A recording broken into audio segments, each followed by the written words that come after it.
Gente, nós vamos continuar hoje nesta aula a explicação, das fontes de campo magnético, que são criadas por corrente elétrica.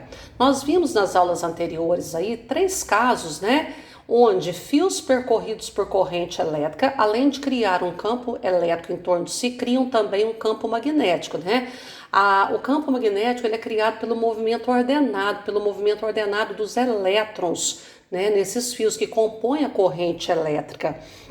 Então nós analisamos três casos: o campo magnético em torno de um condutor retilíneo percorrido por corrente elétrica, o campo magnético de uma espira circular e o campo magnético de um solenoide ou bobina. O que é um solenoide? É um fio enrolado em forma de espiral. Nas aulas anteriores nós só calculamos, aprendemos a calcular o módulo do vetor campo magnético, porque o campo magnético ele é uma grandeza vetorial, e grandezas vetoriais elas possuem um módulo. O que é o módulo? O valor numérico, que é calculado nas equações, uma direção, que é a orientação, e um sentido.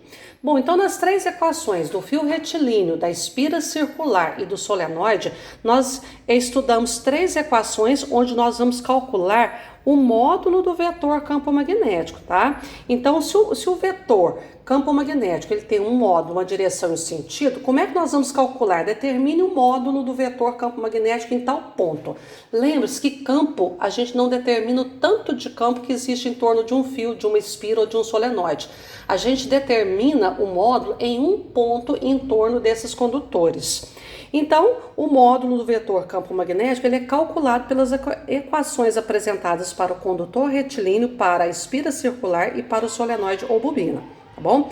Agora, a direção, como é que nós vamos determinar a direção do vetor campo magnético? A direção, ela vai ser sempre perpendicular ao plano que contém os fios, ou que contém a espira, ou que contém o solenoide. Nós vamos ver um pouquinho melhor isso aí. O que é perpendicular? O campo magnético ele está sempre num plano perpendicular ao plano onde está a espira, onde está o condutor retilíneo, onde está o solenoide, tá? Perpendicular é que forma ângulo de 90 graus, tá? Com uma superfície com determinado plano. O sentido, ele vai ser dado pela regra da mão direita, tá certo? Que eu vou explicar agora. Como é que faz essa regra da mão direita? Essa regra da mão direita, ela é a seguinte, No caso da mão direita, nós vamos usar o nosso polegar, Esse polegar da nossa mão direita não pode pôr a mão esquerda, viu, pessoal? Tem gente que está fazendo a regra da mão direita,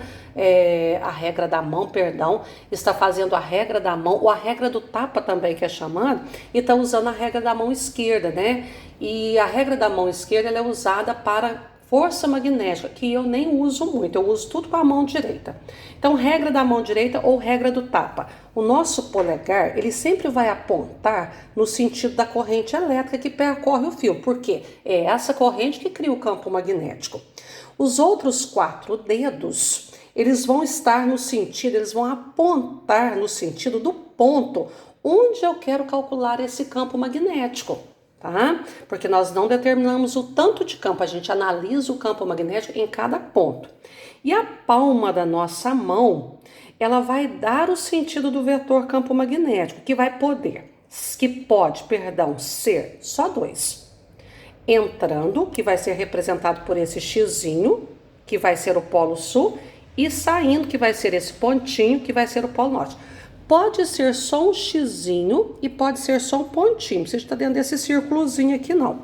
Mas agora, por que a gente usa isso? Nós temos que entender o seguinte, que se nós temos aqui um fio, se nós temos aqui uma espira e se nós temos aqui um solenoide, aí está passando uma corrente elétrica que é o que vai criar um campo magnético em torno desses elementos. Mas se esses fios, vamos supor agora o fio retilíneo, se em torno dele aqui existe um campo magnético que vai contorná-lo todinho aqui, ó. O fio está aqui, o campo magnético circunda ele todinho. Bom, então se aí existe um campo magnético, esse fio ele virou um eletroímã, ele virou um ímã elétrico criado por corrente elétrica. E se ele se tornou um ímã, todo ímã tem 2 polos. um polo norte e um polo sul. Ao mesmo tempo, esses dois polos vão coexistir. Então, não existe ímã só com um polo norte ou só com um polo sul. Não existe ímã com um monopolo, existe ímã com dois polos, norte e sul. Então, quando a gente fez lá as linhas de campo, né, do vetor campo magnético, né, as linhas de indução magnética ou linhas de força do campo magnético, a gente fez a seguinte convenção. Como é que a gente sabe aonde que é o norte e aonde que é o sul do ímã? Porque todo ímã tem que ter dois polos, norte e sul. A gente usa a seguinte regrinha. As linhas de campo, elas saem do polo norte ao mesmo tempo que entram no polo sul. Porque o ímã, ele tem os polos norte e sul que coexistem no mesmo ímã. Em um polo é norte, do outro é sul. Então, por convenção, as linhas saem do polo norte e entram no sul. Sai do norte, entra no sul. Entra no sul, sai no norte. Por esse motivo que onde a palma da mão estiver entrando, cujo símbolo vai ser esse xizinho, nós vamos ter um polo sul em torno desse fio aí.